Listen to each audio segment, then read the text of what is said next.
तो क्या दूसरे वनडे मुकाबले से शुभमन गिल बाहर हो गए हैं? क्या शुभमन गिल हैमस्ट्रिंग इंजरी की वजह से दूसरा वनडे मुकाबला इंग्लैंड के खिलाफ नहीं खेलेंगे? तो आखिरकार क्या है पूरी अपडेट उनके फिटनेस को लेकर के, कब वो मैदान पर उतरेंगे और दूसरा वनडे वो खेलेंगे या नहीं, इस पर भी मैं आपको बड़ी अपडेट देने वाला हूं।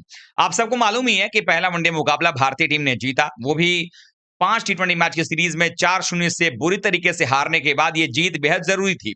पहले वनडे मुकाबले में रोको की वापसी होती है, बुमराह आते हैं, केएल आते हैं, कप्तान गिल आते हैं और भारतीय टीम ये मुकाबला जीत जाती है। लेकिन 1-0 की बढ़त हो चुकी है, सीरीज जीतना भी बाकी है और सीरीज जीतने में ज्यादा वक्त नहीं बचा हुआ है। कल ही आपको दूसरा वनडे मुकाबला कार्डिफ में खेलना है और ऐसे में पहला वनडे मुकाबला जो भारतीय टीम जीती है, वो 3 पारियों स्पेशली अगर कहा जाए उसकी बदौलत भारतीय टीम ने जीता है बल्लेबाजी में। एक तो कप्तान शुभमन गिल के 75 गेंदों में 80 रन की पारी, उनका और अय्यर के बीच जो साझेदारी थी 101 रन की, उसके साथ-साथ वाशिंगटन सुंदर और अक्षर पटेल की हाफ सेंचुरीज की जो बल्लेबाजी रही दोनों की और एक शतकीय साझेदारी उनकी भी आई वहां पर 102 रनों की। उसके अलावा अगर देखा जाए तो टीम इंडिया को ये जीत मिल गई।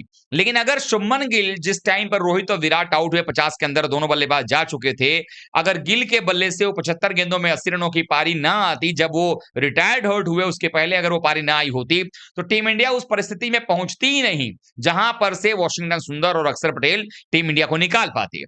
क्योंकि अगर ज्यादा रन होते तो इंग्लैंड की टीम दबाव में डालती भारतीय टीम को और भारतीय बल्लेबाजी भी कहीं ना कहीं कोलैप्स कर सकती थी। लेकिन चूंकि जब आउट हुए 160 पर जब 4 विकेट गिर गया, उस समय भारत को जीतने के लिए 99 रन्स की जरूरत थी। लेकिन उस समय एक भरोसा था कि ओवर्स इतने ज्यादा थे कि बड़े आराम से खेल करके रन बनाए जा सकते थे। आपको बस क्रिकेटिंग स्ट्रोक्स खेलने थे और वही काम अक्षर पटेल और सुंदर ने किया और जब रन जो है लगभग 60-50 के आसपास रह गया, तो इन लोगों ने कुछ हिटिंग भी करनी शुरू कर दी। दोनों ने 50 भी बना दिया, अपना पार्टनरशिप भी 100 के ऊपर ले गया और भारत ने 6 विकेट से मैच जीत लिया।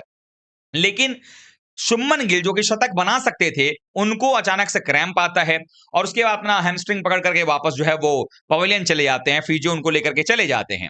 लेकिन अब सवाल ये उठता है कि शुभमन गिल जो कि इतने कमाल के फॉर्म में चल रहे हैं, इतनी बेहतरीन बल्लेबाजी कर रहे हैं, क्या शुभमन गिल दूसरा वनडे मुकाबला खेलेंगे या नहीं खेलेंगे? क्योंकि दूसरा मुकाबला अगर शुभमन नहीं खेलते तो ये भारतीय टीम के लिए बड़ा झटका है। ओपनिंग बल्लेबाजी मिल जाएगी हमारे पास में, ईशान किशन हैं, वो बतौर ओपनर खेल लेंगे रोहित के साथ में। लेकिन जिस जबरदस्त फॉर्म में चल रहे हैं, अपने करियर के प्राइम फॉर्म में वनडे क्रिकेट में, टेस्ट क्रिकेट में खेल रहे हैं शुभमन गिल, ऐसे में आप नहीं चाहेंगे कि शुभमन गिल बतौर ओपनर बल्लेबाज तो बाहर जाएं ही, बल्कि बतौर कप्तान भी आप मिस करेंगे। क्योंकि जिस तरह से पहले वनडे मैच में उन्होंने कप्तानी की, बॉलर्स का रोटेशन किया, जो अपनी प्रेजेंस ऑफ माइंड का इस्तेमाल किया, वो बड़ा कमाल का रहा। तो ऐसे में आप नहीं चाहेंगे कि शुभमन गिल को खोएं, क्योंकि शुभमन गिल सिर्फ एक बल्लेबाज नहीं, बतौर कप्तान भी उनकी जरूरत इस टीम को है। तो ऐसे में जो अपडेट आ रही है वो ये आ रही है कि क्या वो खेलेंगे नहीं खेलेंगे।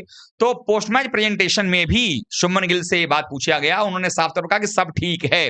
और जिस तरीके से, जब आपको याद होगा जब भारत का विकेट गिरने लगा था, जब सुंदर और अक्सर बल्लेबाजी कर रहे थे, उस समय गुरनूर बरार पैडेड थे बल्लेबाजी के लिए, लेकिन उनके साथ साथ शुभमन गिल भी पैड पहन करके तैयार हो गए थे बल्लेबाजी के लिए। मतलब कि वो स्थिति में थे कि वो आकर बल्लेबाजी कर सकते थे और जब जरूरत नहीं पड़ी तो पोस्ट मैच प्रेजेंटेशन में आए वो, तो वहां पर कोई डिस्कंफर्ट नजर नहीं आ रहा था। तो माना यह जा रहा कि सिर्फ वो क्रैम्प था और उसकी वजह से वो बाहर गए, एहतियातन बाहर चले गए, क्योंकि मान लीजिए कि ज्यादा जोर पड़ता तो वो सीरीज से बाहर हो जाता। चूंकि अगले 4-5 दिन में ही आपको 2 वनडे मैचेस खेलने हैं, तो 5 दिन में 2 वनडे मैच में रिकवरी आसान नहीं होती है। तो इसीलिए, लेकिन रोहित साफ साफ गिल ने कह दिया कि कोई दिक्कत वाली बात नहीं है। मतलब ये है कि दूसरे वनडे मुकाबले में जो कि कल ही खेला जाएगा, टर्न अराउंड टाइम बहुत कम है। आज ही टीम इंडिया जो है कार्डिफ पहुंचेगी और उसके बाद मैच खेलेगी वहां पे परसों।